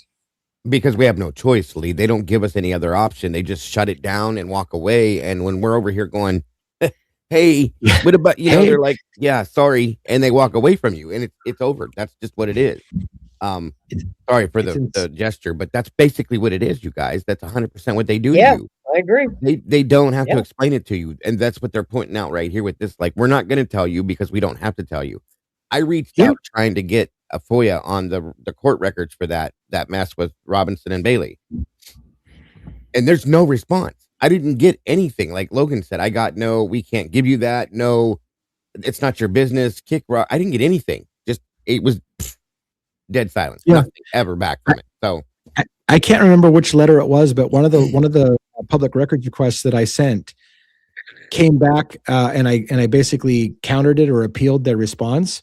And I think it was Bill Thompson's office. I just don't remember the exact wording, but the wording from Ari Woodward, I think, who was his attorney for Bill Thompson's office, wrote back, and basically the letter said, the law allows us to answer the way we did, and so that's what we're going to stick with. It wasn't like we don't have the information you're asking. We have the information you're asking for, but the law allows us to give you exactly the answer. So when I pushed back and said, that's not, you can't do that. yep, the law allows us to say it that way, and that's the way we're going to say it. So Yes, take us to court if you don't like it. absolutely. Yeah. It's insane. And how am I going to fight a 30-year, career prosecutor who knows more about the law than I'll ever know? I mean, I'm going. It's like David versus Goliath. Like I can't compete with that guy. And the system's designed to protect itself. That's one of It's the insane. It is insane. And I looked into a little. Like there was people saying that Robinson went to Vegas and went back to what he was doing, and that he went off and went somewhere else, and blah blah blah. That's not. So they're not in WITSEC or anything like that. They either rolled over and gave them what they wanted and went up and blended into the crowd or something like that. It's the only thing I can think of. So it's the only thing that makes sense to me. And it doesn't make sense. So it's not okay, guys. This can't happen. Things like this you can't commit a crime. And then just because you decide to tell somebody, well, guess what? It wasn't really me. It was this, or this, and just get away with it. Come on. It's ridiculous. I want to see this article that Christine Hurd was saying. He's sending me an article that says the media is only allowed to report on what Idaho tells them they can. I believe that we they probably do have that, something. yeah. It's nice to see it in writing. And I guess that's the only thing we can do is just advocate for telling people from our bully pulpit, this is the kind of bullshit that they've put us all into. They're all corrupt. And we're just going to, that's all we can do is just keep pointing out the corruption, but. See there, yeah, that's the point. I know all about that story for you because I had somebody else tell me that story about him as well, and there's many other stories like that. So and this just keeps happening because, in my opinion, he works with them when they want him to, and I think they all work together. To be truly honest with you, it's sad. So, yeah. And at some regards, like somebody just said, we've already lost so much here. It says now we're going to have to fight an uphill battle to get our country back, whatever. And I want to say that in a lot of regards, yes, we've done this to ourselves because, and I don't want to spend too long on it because we can't undo the past, right? But we as a society have continued to allow them to erode our rights and our civil liberties little by little for decades by not saying anything because everything was always a little, it's not that big of a deal. This is just a small thing. But all of those small losses have ended us up in a situation where it's almost embarrassing to say you live in a free country because other countries are more free than we are. We used to take pride in America about we're free my ass. Like we have to have licenses to go everywhere. We have to have licenses to do everything. And the system's rigged against us and they put us in jail whenever they want to. And you can't fight back against the oppressive system, which is designed to protect itself. How is that a free country? We've been brainwashed and we're the frog in the pot that's slowly boiled, the proverbial frog that doesn't notice the temperature being ratcheted up until it's too late. Right. Yeah. Something was just brought up in the chat. Kim from Typically Unique asked if we had talked about yet. I didn't get a chance to bring it up, but it was something that we found out today that can be done. If and when, I'm going to say when, I hope, Brian files an appeal on this, there's something that we can all do, okay, as anybody can do, and it's called an amicus letter, or there's another word for it, but where we can write, anybody said right in the definition that anybody of interest that's interested in this can write into, I have to figure out where, and give information as to why we believe what we believe, why this should happen, what should happen, so on and so forth. And we could all write 2 letters a day to them, send it to them, and point out these things, and maybe that will make somebody open their eyes and see why we believe that Brian Koberger wasn't the one that did this or didn't do this alone or whatever it was when it comes down to that point for the appeal.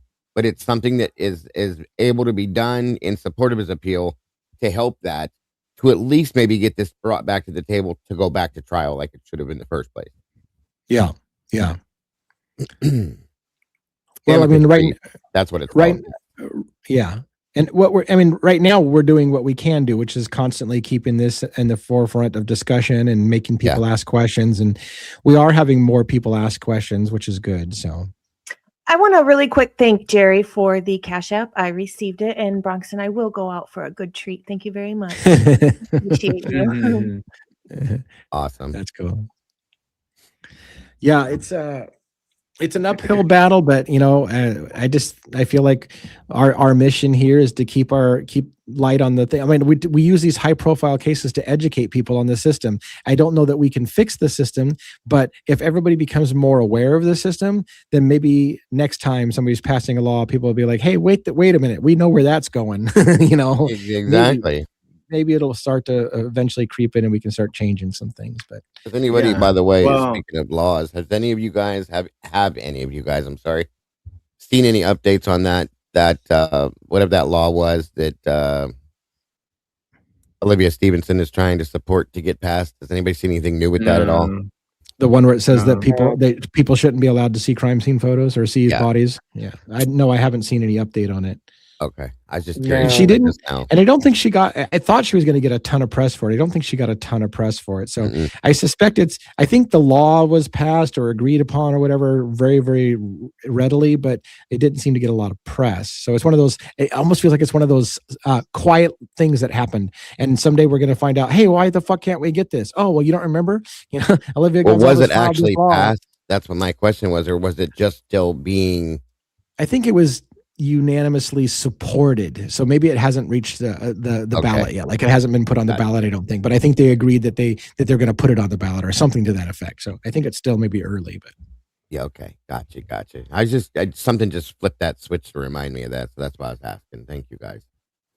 and it's going to be hard to convince the public that while the intent sounds good, oh yeah, I get it. Families don't want to have their loved ones' bodies shown on thing. You have to be able to educate people that you don't want to live in a system where our court systems aren't transparent, when you're not allowed to question authority. If you allow them to hide everything behind gag orders and hide all the Yeah. photos of the crime and not show you anything and just trust us, we got the right guy, you should be Mhm. terrified to live in that society, because this is the first time they decide that they want you away. No one's going to be able to see that it was done wrong because you told everybody it was okay to not look at the record. Yeah, And Yeah. oddly enough, I mean, Steve Gonzalez actually said in an interview with his wife, he was actually in favor of that. So it's really like constantly contradicts himself. He Right. said he's fine with, someone wants to come and they need to do research and learn, but he has to also look at the big picture too, which obviously it's his daughter, right, that's involved, so he's not going to be able to take himself out of being involved. It can't just be lawyers and Mhm. whoever that have access. There's a reason it has to, the public has to have access. I don't think anyone is arguing that we want to see bloody bodies put all over Instagram and YouTube and whatever. No one's advocating for that at all. It's all about research and crime scenes and all this stuff. And how do we stop things?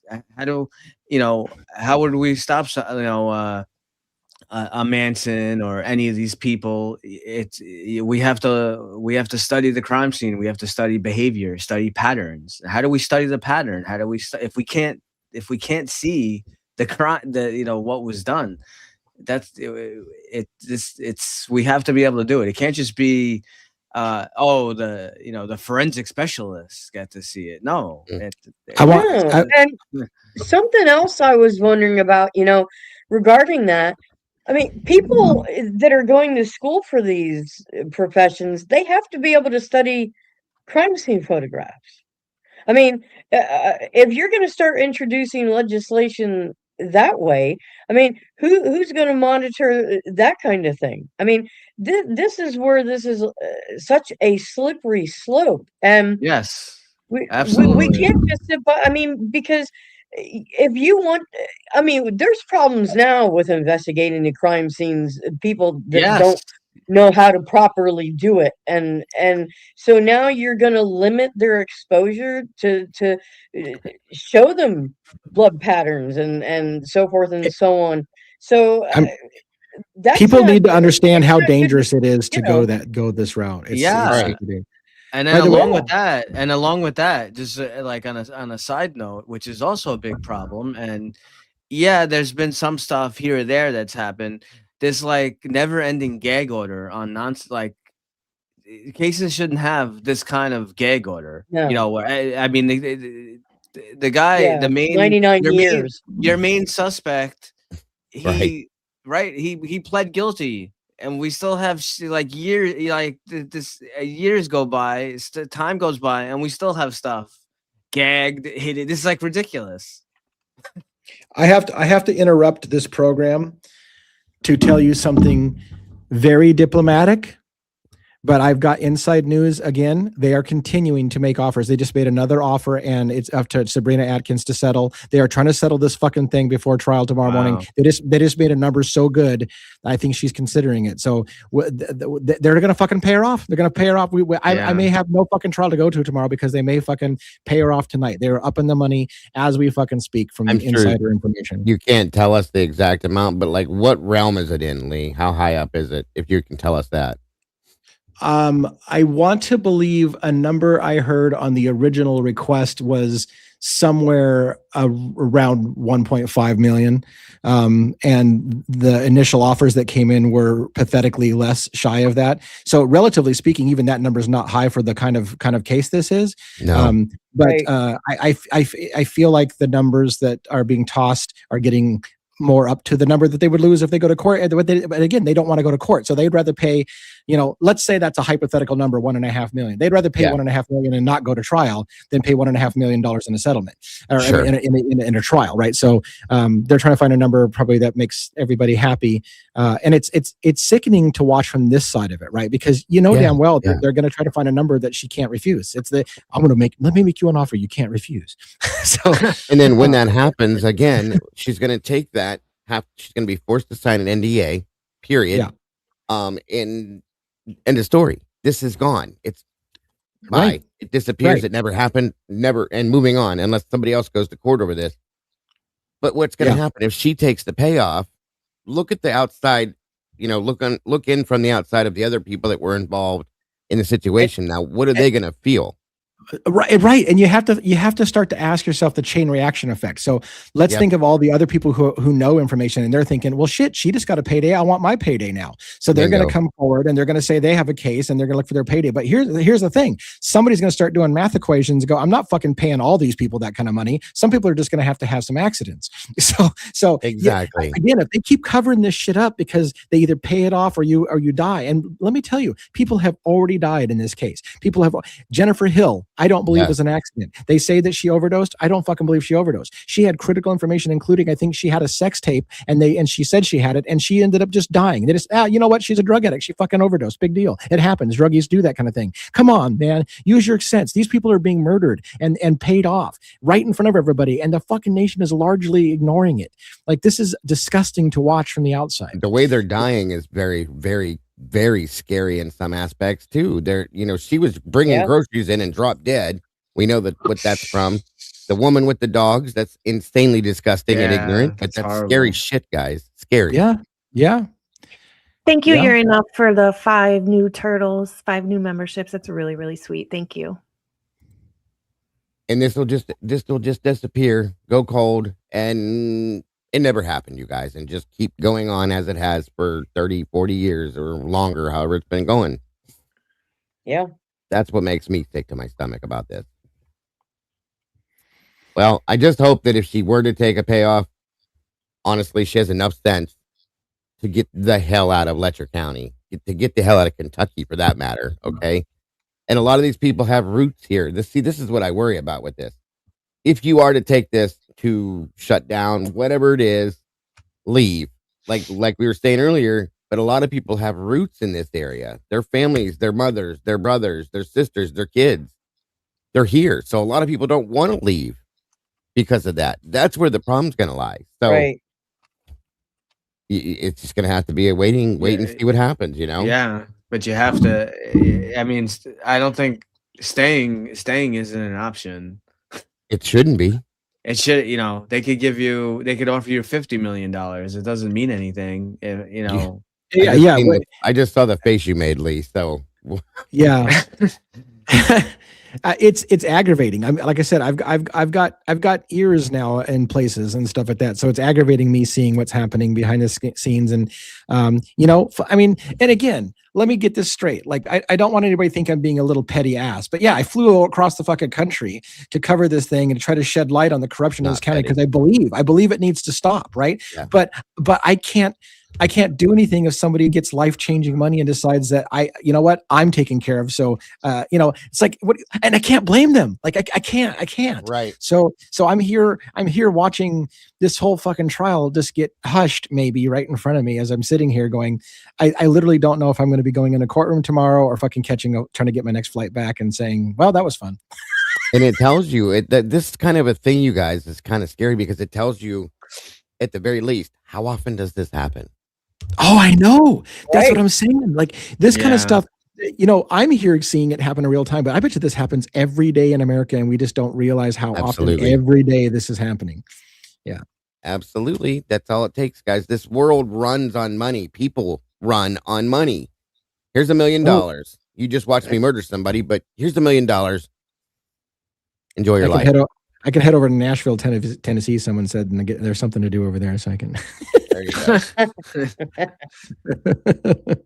I mean, there are sightseeing things here. I am in a part of the country. If I get stuck and don't have anything else to do, I guess I'll go see something. You're not too far from me right now, I don't think so. There you go. Maybe I'll take a trip and I'll come shake your hand. There you go. Say I did it. Did it live. Doing it live. Next time maybe we'll be sitting here side by side. Then you guys will really flip out. I was going to say, I could do a gag and I can come up behind you in the darkness while you're on a live on my show.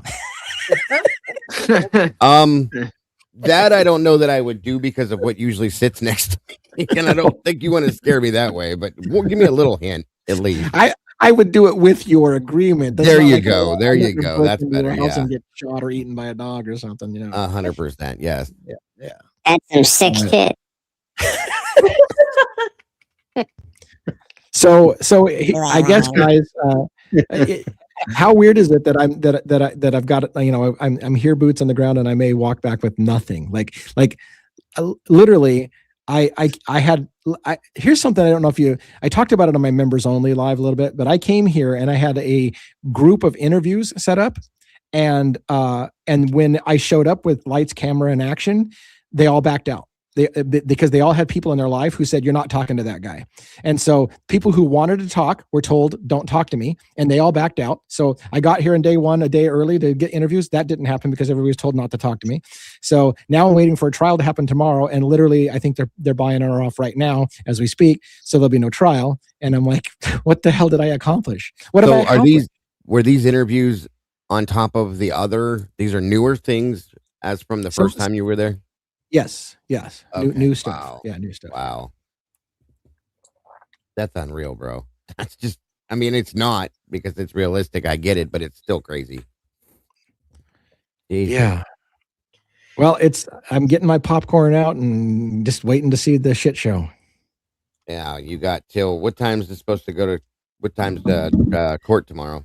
8:30 tomorrow morning, Eastern Standard Time is when court's supposed to start. And because I'm a good hour and something away, I've got to get up at like 5 a.m. I'm going to travel there for about an hour and a half, and then I'm going to try to be outside the courtroom an hour and a half to 2 hours early, just in case there's a line. But again, I'm the way I'm feeling right now, it's not going to happen. I think I'm going to show up and they're going to be like, court's canceled today, we settled. So, is there a way that you'll know before you go? That way you maybe don't have to go, or are you still going to go either way? I've got people that are behind the scenes, so I suspect I'm going to get a notice tonight if a deal's reached. But gotcha. Okay. Yeah.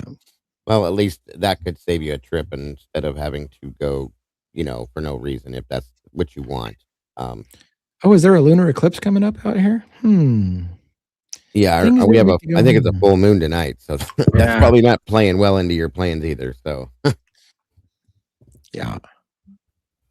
Well, I don't know, Robin and you guys are quiet again tonight. Like, what are your thoughts on this whole thing? Whether there's a payoff or not a payoff, or what do you think?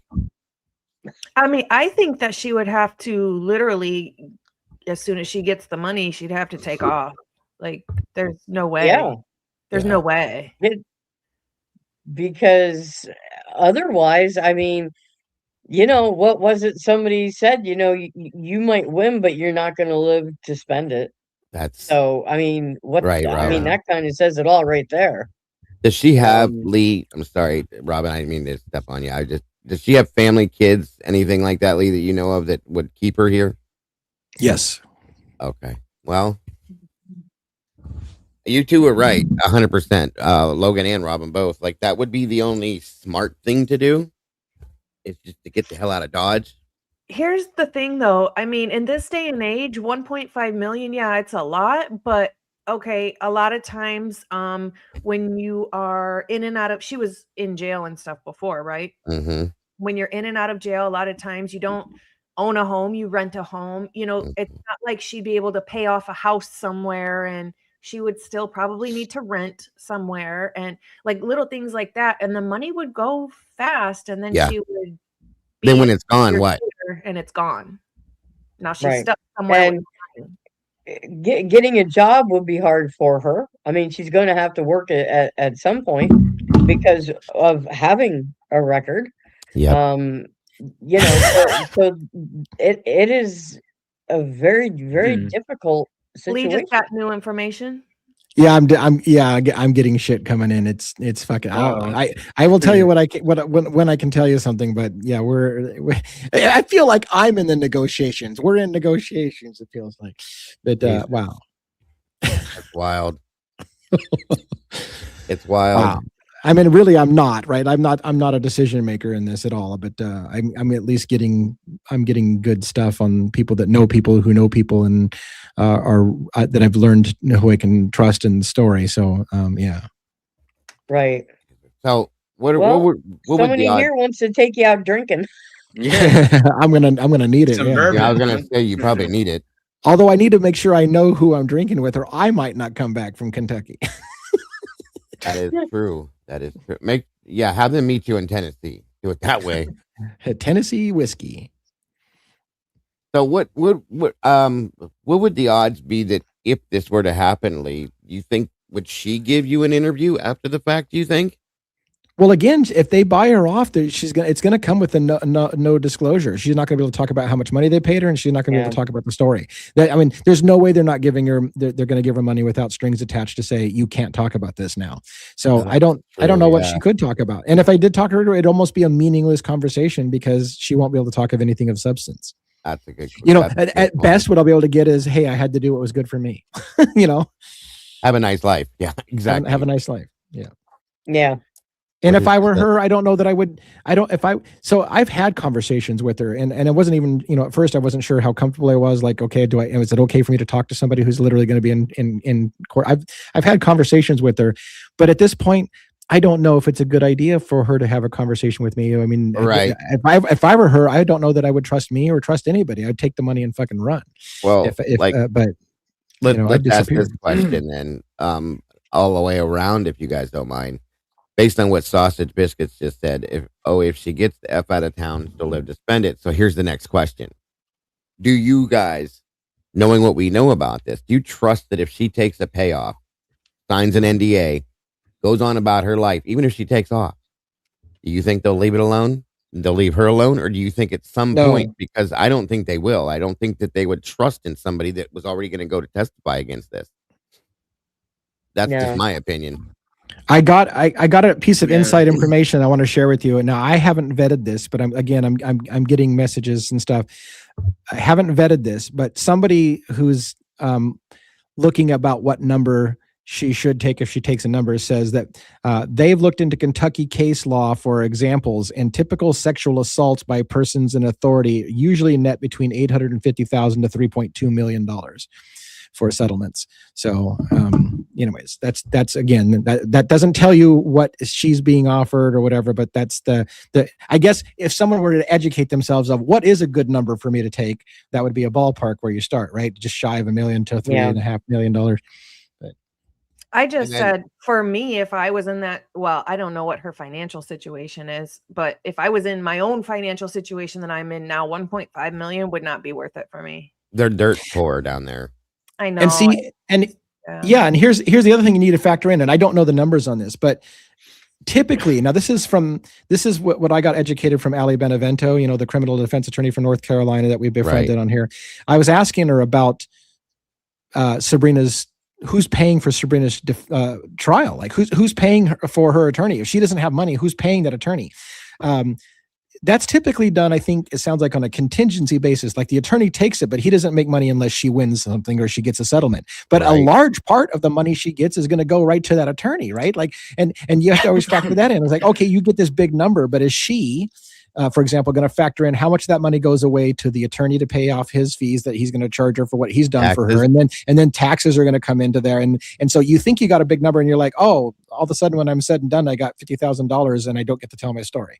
And she can't step up and say, oh, wait a minute, I didn't realize this and this, and I need more. No, you're stuck with that. Move along. So yeah, that's a big point, Lee. That's a huge point with and this is the part that I got to be careful about, because you have to ask, like I asked this question, how much do we know about her attorney? Is her attorney truly on her side, or is her attorney potentially, is there any scenario in which her attorney could be working with the people who want to say, hey, look, I'll tell her, we'll work out a settlement, we'll come to a number we can all agree on, we'll get it done. How do you know that attorney isn't also in it for like his payday? Like, hey, I'll represent her, I'll work out something with you guys, nudge, nudge, wink, wink, we'll get a number we can all agree on, you pay me, I pay you, we're all done, and this is out of here.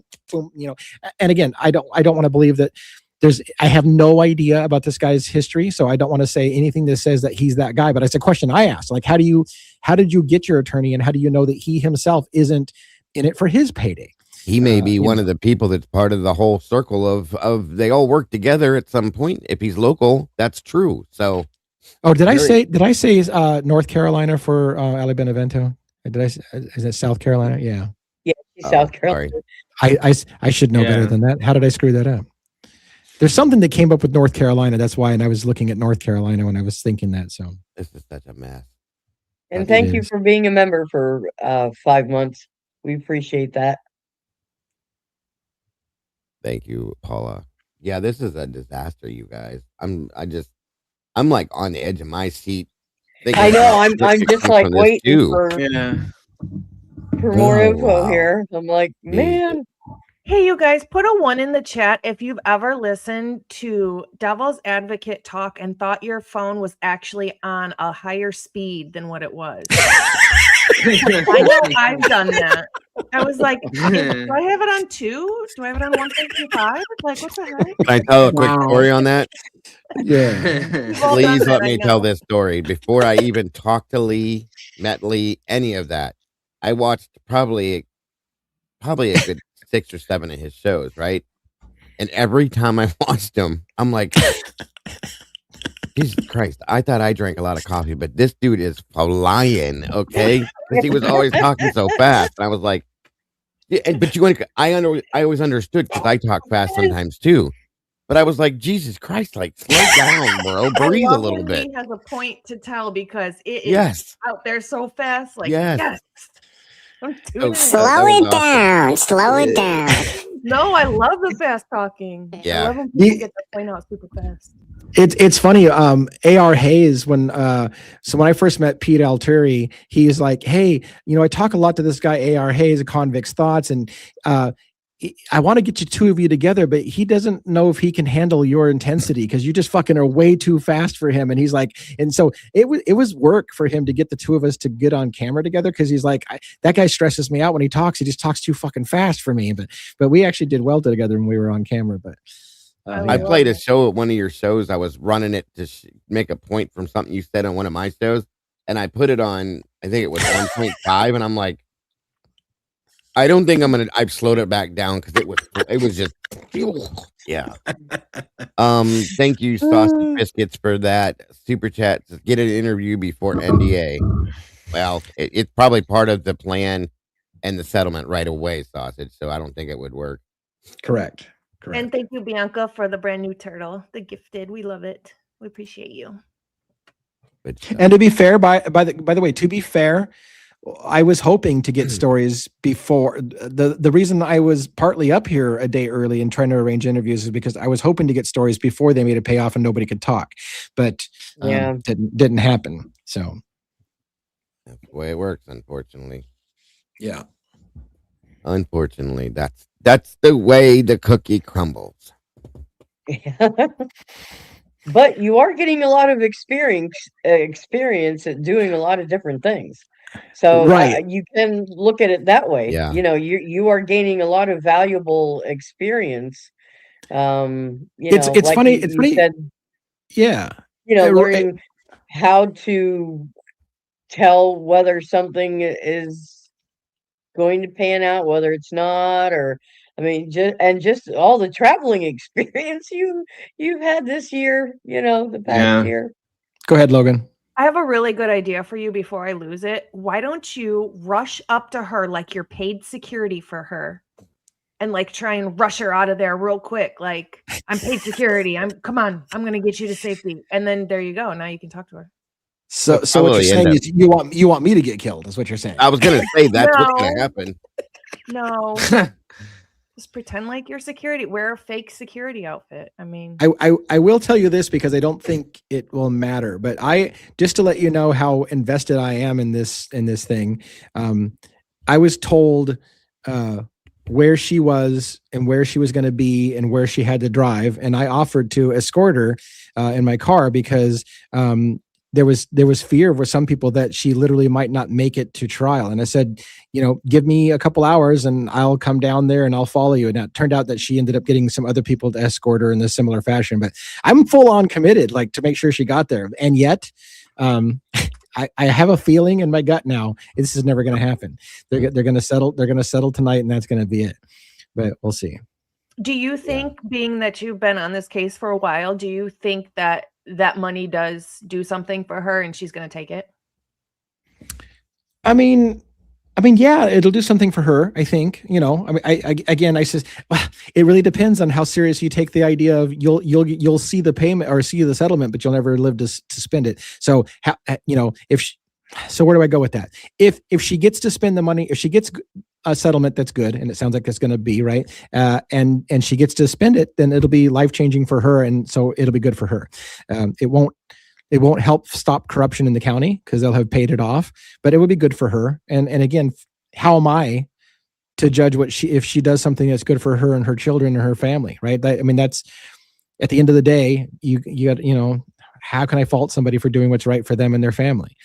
I just hope that she's making the right decision if she goes that route, because again, you can get whatever number you want to write on a piece of paper, but if you don't live to spend it, what's the point of the number being written on paper, kind of thing. So all I can say for her and those in her circle who are protecting her and giving her advice, you better be really good at knowing how to protect her life and get her to safety after that payment, because I would suspect it's open season on that. Now, again, if she signs a piece of paper that says, if I die, the money goes to my son or whatever, but again, if she doesn't, here's the problem. If she doesn't have a lawyer who's looking out for the loopholes, is it going to say, hey, we're giving you and you only this money, and she doesn't catch the fine print that if she dies, it doesn't go to her family. It just it's gone. You don't want to sign a piece of paper that says it goes to me or nobody. Like, it better go to somebody else and they're going to still lose the money as a life insurance policy, right? So, I mean, and who's looking after her to make sure that legal document is done the right way and there's no loopholes or ways out for them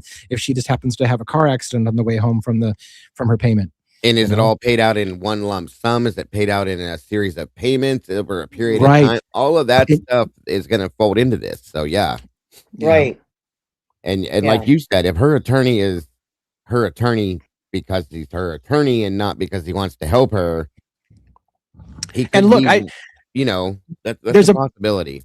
There's the thing I don't know about the law that I'm curious about. I don't know that even if both parties agree to a number tonight, if the judge has the right to say, again, fuck you. No, you guys have wasted all of our time. You're going to trial. I don't accept your guys' coming up with it. Like, is it true that that they can do a last minute thing and the judge just has to sign off it and say, well, I guess you both agreed. And I think it is maybe that, like the judge just literally, if both sides said, hey, we're done, we've stopped fighting, there's nothing to fight about, we're done, he can't force them to fight, right? So I don't know how much power he has to say, I reject your reality and substitute my own. You're going to trial.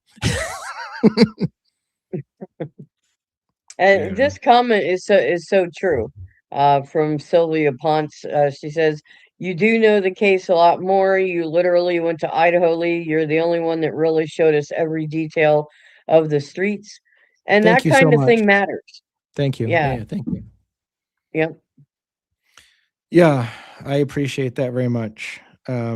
I'm trying to, I think, and that's the other thing, like I need to do more of is I feel like I'm a pretty good storyteller and I catch details that other people don't catch. And so I should be out there telling you what the buildings look like and what the smell of things are and how the restroom stinks like ass and how, like giving you those little details that like, wow, I didn't know that. Like, cause I catch little things that I think are interesting to people that mainstream media doesn't think to tell you. So I should be capitalizing on that and giving you some of those stories of like, what you don't know is in this county, the fucking crickets are the size of small beetles. I don't know. And I'm talking the car, not other beetles. Yeah. Was it today that we saw Savannah Guthrie, her brother and sister, go out to her mom's memorial? You guys, that was so heartbreaking. You're muted, Dago. Sorry. Yeah, it was. I couldn't watch it. I had to change it. It was very sad. Yeah, it was very, very heartbreaking. It made it so much more real. That's exactly what I said too. That's why I was like, no, I'm not going to do this. Mm. Real quick, by the way, Sausage Biscuits asked a question that I've been meaning to try to figure out how to do. Part of me has wanted to put an anonymous form on my website, devilsadvocates.info, where people could not have to register an email address or whatever, and they can just type into a form so that you can give me tips if you don't want to have anything tracing back to you whatsoever. It just feels like every single time I put effort in my website, nobody ever goes to the website. So it keeps like, oh, I'm going to get around to that someday. Maybe somebody will use it. So it's interesting that somebody's asking, hey, is there a way for me to give tips to Lee? You can give me a tip at contact@devilsadvocates.info. If you need it to be untraceable, you can use Proton Mail, which is an anonymous emailing system, and you can create a junk email that will never be able to be traced back to you, and you can send me that, and I don't have to know who it came from. So if you can do a little education on yourself, you can send me something from Proton Mail. The attorney representing Sabrina Atkins is called Joe Childress, Childress, I believe. Joe Childress is her attorney. I don't know that you can get anything from him literally the night before trial, but it's actually Childers.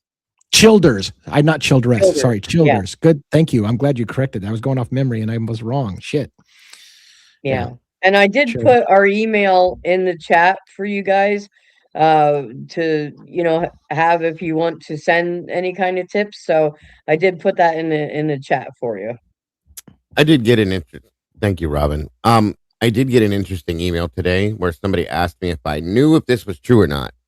Never heard this until today, and it's about Idaho. I figured I'd throw that out there for you guys before I forget.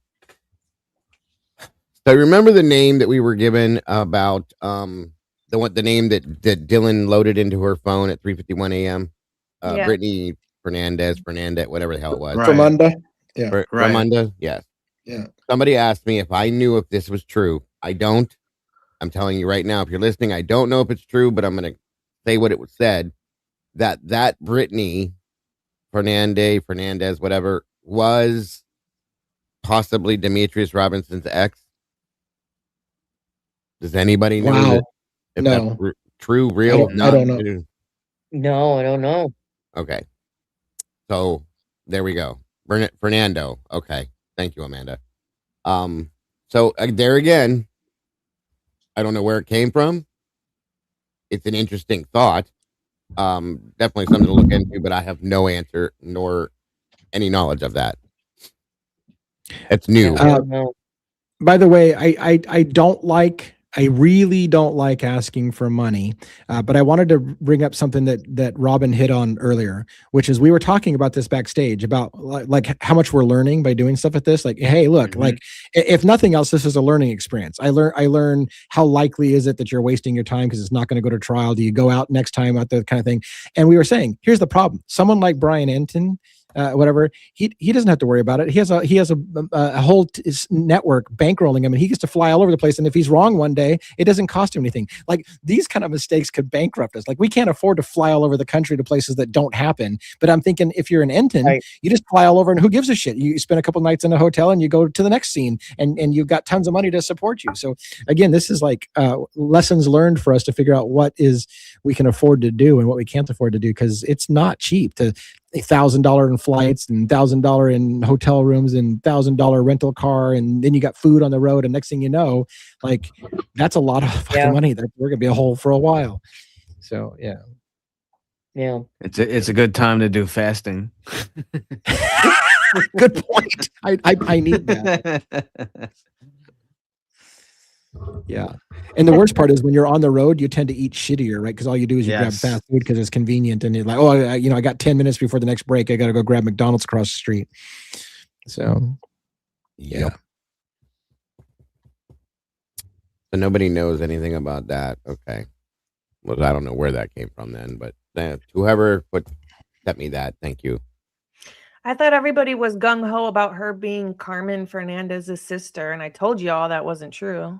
Oh, I have no clue. I heard a lot of people. Yeah, I heard. See, that's the thing. I heard a lot of people guessing that, and I'm like, why are you guessing that? Like, you don't know. I mean, yes, it's possible Dylan could have typed the name wrong or whatever, but everybody was so badly wanted it to be that connection that I was like, I think you guys are jumping at that with like, what you need to have better evidence than that before you jump all over. What sense would it even make if she was? Like, what does that? That has nothing to do with. It made no sense. Same thing I said. I'm like, if it like make the connection for me, tell me why it would be the case, and then I might be like I always ask why what is the significance if it was? The only reason Carmen Fernandez would have been important was because I went back and looked at all that body cam just to see if we could see Brian Koberger pulling out or pulling back in the parking lot. That's it. Just to get time. Yeah. I don't know if you know this. I don't know if you know this, but allegedly, I've seen it, and I don't know if you have heard about this, but Brent Kopacka is supposedly at that crime scene. So he lived at the Pimlico Apartments. That accident where that woman ran over those people was at the Pimlico Apartments. And supposedly there's a picture that I've seen of Brent Kopacka walking past the crime scene that night, which is interesting because supposedly he's supposed to be living at the Coffee House Apartments clear across the opposite side of town. So why is he up at the Pimlico Apartments the night before the murders if he lives at the Coffee House Apartments? And I'm telling you, like being there, it is the opposite side of town. They're not even remotely close. So if that was Brent Kopacka walking by the Pimlico Apartments where he told people he was living, which was across the street from Brian Koberger's house, it's all fucking super interesting. Yes, it would be. How good of a video, like how good of a visual do you get of this person? It's a pretty good picture. It's pretty good. It looks like him. Well, the most convincing part of it too was somebody had a picture, and this is the part I didn't get to verify. Somebody had a picture of him from that night, and the picture was like cropped out and used as the thumbnail picture of Brent Kopacka on Facebook. Like it was his Facebook image as well. And I'm like, so either somebody created that and faked it, or he literally used that image for his own Facebook page. Right. So I don't know. That's an interesting thought. I mean, if it truly was him, honestly, yeah, that would be wild. But what you just said is so easy to do, happens so often that who's to know, you know? I mean, he's kind of like, at this point, he's kind of like Sasquatch. There's Kopacka sightings at the corner club that night. There's Kopacka sightings across from Koberger's house. There's like, he's been seen everywhere, but nobody can prove it. Like usually it's like, here's a grainy picture of Sasquatch on the trees. See, don't you see him? That's Kopacka. Like, fuck, I don't know that's Kopacka. Fuck off. Like, give me a good picture and say that's Kopacka. Yes, so Sasquatch is what it is. Yeah, just like it. What do you think, Robin? I don't know if it's him or not, and just about all of what we just said. It doesn't have to just be that, but yeah, I'm just no, but there are just so many questions with all of these cases, like we were saying the other night, there's no case that we are covering right now that has any kind of a simple answer. And just when you think you get an answer, then it only brings up another question. Another question. Yeah. And it is really true. I know we say, it's crazy, but it is. And yet we can't stop asking questions. We can't stop looking for the truth either. So Yep. Well, I find it interesting. I showed on my live earlier today just a quick YouTube short, and it was a girl that was showing that a picture of Bethany and her friend from before that night, and those exact footprints are in the backyard. So they want us to believe those were Brian Koberger's or killers that parked at the back in the top and walked through the backyard, and that's just not true. And why is there two sets of those prints? One that goes out and around that's stumping out to the front, and then one that goes off to the left over towards the queen. But like, how does that they work? were both there before the crime. Yeah. So it's like, I don't know. Every single detail that they wanted us to believe it was Brian Koberger is able to be dispelled. Yeah. That's why I have my absolute on this one. At this point now, 3.5 years into this, or 3 and whatever years it is now, I don't think Brian had anything to do with this, you guys. And I can't even go as far as to say that he did it with somebody else. I'm not even comfortable saying that anymore, truly. And that's just my opinion from me. The prosecution wasn't comfortable saying that he was there either. That's right. They couldn't. Everything that's a good point, Logan, because everything that they said up to the point of the plea hearing, okay, they walked back. If you realize and think back to it, they have walked back everything. The phone, they walked back the pings, they walked back the stalking, they walked back everything that puts Brian in that house, including the DNA. So get out of my head, bro. Every bit of it has been walked back. So then where does that leave us? No Brian, but the man's in prison right now after being cornered into a plea deal, in my opinion, and they're done. What the hell? Leaves us with clip-on fog lights. Yeah. Yep. I heard that's a thing. You can get them at like Shucks for like $2.99. Clip-on fog lights. God, I hate Okay. Okay, look, guys, I need to wrap up for several reasons. One, I think there's a young man in the house that may have school or something. I don't know, but whatever the case may be, it's late here on the East Coast because I'm East Coast right now. I'm used to being on the West Coast. I'm used to this being very early in the night still for me. But now I'm like you guys on the East Coast, going, holy shit! Like, shut up and go off the air. So I need to wrap this up. I want to go around the horn, give you guys a chance to say goodbye. I just asked for another update from some of these things that I've got, and I don't have anything. So again, that number apparently is being worked out right now. I hope there's for our sake in America. I say not for our channel, but for America. I feel like we need to have attention on the corruption in that county, and this is the start of that. So for America, I hope that something comes out of that, and that it and that the corruption starts to lead to more opening up of the story. But again, how do you blame people when money talks and bullshit walks? So let's go around the horn and close it out with your parting thoughts. We'll go Robin, 1-1, Dago, Logan, and then myself, and we'll close out. How's that? All right, Robin, do you have any closing thoughts for the night?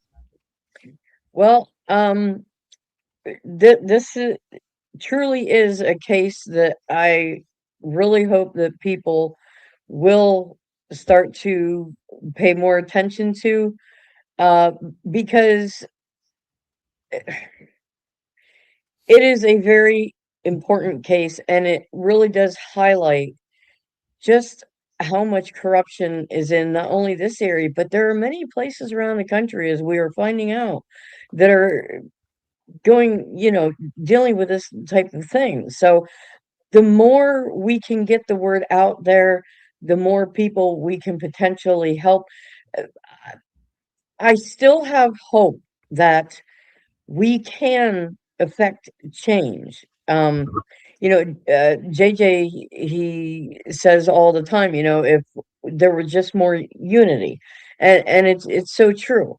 If we could come and stand together, we could at the very least push back against some of this. But so I hope more people will tune in for this case. Um, but I also want to thank everyone for coming out. And like I always say, whether you're here live or whether you're on the replay crew, we appreciate you, each and every one of you, much more than we could ever say. And with that, I hope everyone has a fantastic night. Thank you very much. I appreciate that. And let's give one a chance to say his thoughts. Great discussion. It's amazing the boots on the ground and all this stuff. It's as Robin said, united we stand, divided we fall. So fortunately, it's more and more, whether people want to admit it or not, seems like there's division and every which way tone, and that's how they make us weaker. We have to be united. So we may not agree always on every point, but we have to work together to actually make change. So thanks to all the mods and all the panelists. A special shout out to, I think, Amanda. I think your daughter was in some kind of car accident. I hope she's okay. I see that. Yeah. I just didn't know hope whether she's to okay. talk about that or not. So I just yeah, wanted to wish her well. Send my well wishes to you and your daughter. So be careful out there, Lee. You're still in the dark zone there. So I wish you safe travels and be careful. Sleep with one eye open. Gripping your Keep your phone charged. Yes, Yeah, keep your phone charged. Yeah, we don't leave them alone with that. No. All right, you ready for a movie quote? That I won't get. Well, maybe. You might. All right. There's there's two people talking, and at the very end is a third a female. So what happened? What? Did he get muted? I hear him. No, I hear him. I'm No. here. You don't hear me? I heard there's two people and then it went blank for me. Go ahead. No, I'm here. Wadsworth, am I right in thinking there's nobody else in this house? No. Then there is someone else in this house? Sorry, I said no, meaning yes.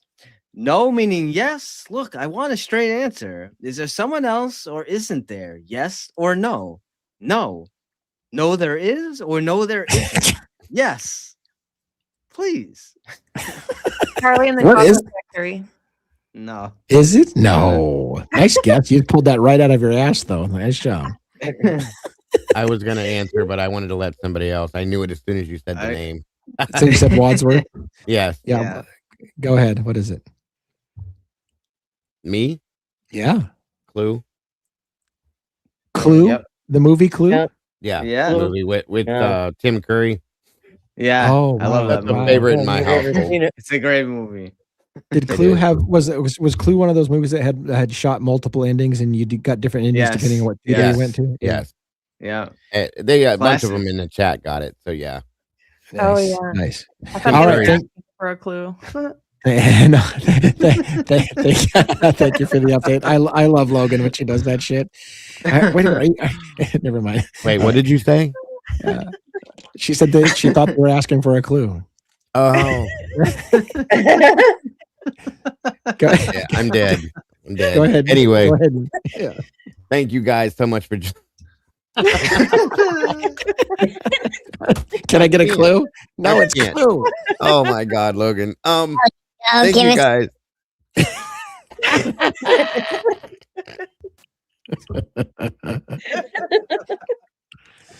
Get your shit together, man. Get your shit together. Okay, You can do it. I got this. Oh, thank you all for joining us tonight. You guys are absolutely amazing. Love to all of you, truly and honestly, from all over, all of you, every one of you. Thank you to every one of you moderators for putting up with our stupid shit and for putting up with just all of us. We love you guys so very much. We couldn't do it without you. Lee, thank you for doing this even while out on patrol, I guess you could say. Logan, it's always amazing, and thank you for being here. Robin, you do an amazing job putting it together in 1-1. Thank you for your input and your side of this too, brother. And again, congratulations, Cap. We Thank you. appreciate you, and we're proud of you. All you guys are amazing that come here night after night after night to, I can't get this out of my head, Logan. Damn it. Night after night after night after night. To do this with us. We love you guys so very much. We couldn't do it without any of you. That's a fact. And I always look forward to the very next time we can do it. As always, you guys are the beautiful people. And don't forget to love yourselves and love each other. And don't change a thing. Thank you all so very much. Awesome. That great. That was great close. And Logan, what do you have to say for yourself? Do you want a clue? Can you buy a vowel? Wasn't there a Wadsworth in the original Charlie and the Chocolate Factory? Like just the character name? Or no, with you're glasses? no, it was something weird, but it was a Worth. You're right. Wadsworth. Oh, The last part of the name was Worth, but it was something else. Yeah. Okay. Thank you, everybody, for being here. You guys truly make the show. Thank you, Bianca and the mods, and for the gifted, and Jerry for the Cash App. I appreciate all of you very, very much. Do something nice for yourself. Please do something nice for yourself. Treat yourself kindly, please. Be nice to your animals, too, though. Have a good night, everybody. Slugworth. Oh, That's what it Yeah, is. Slugworth. Yeah. all right. And I'm going to say, I'm going to say a very serious close for the victims of Letcher County and those who may be making decisions and informing people on making decisions tonight. Please be careful. Make a very informed decision. Whatever decision you make, there's no skin in the game for me, so don't feel like you owe anything to me. I know that some of you feel like you don't want to let me down, that I came out here. I came out here to follow a story. You need to do what's right for you and your family. So at the end of the day, remember that, but also remember that you need to be super, super careful in this time. Super, super careful, because a payout doesn't necessarily mean that you get to see that payout. So just think clearly, make sure you have good advice, good people around you. For those who are able to tell their story, I'm here to listen. I'm going to be in town for a while and I'll be able to listen to stories. So I don't know what to say. I don't want to give anybody advice. That decision is on you. So all I can say, like I said, is nobody out there who have talked to me and been in my circle feel like you owe me anything. You owe me nothing. You do what's right for you and your family at the end of the day. And then I'll be here to listen to anybody that's allowed to talk afterwards. So thank you so much, everybody, and have a great evening. Good night, everyone. Good night, guys. Good night.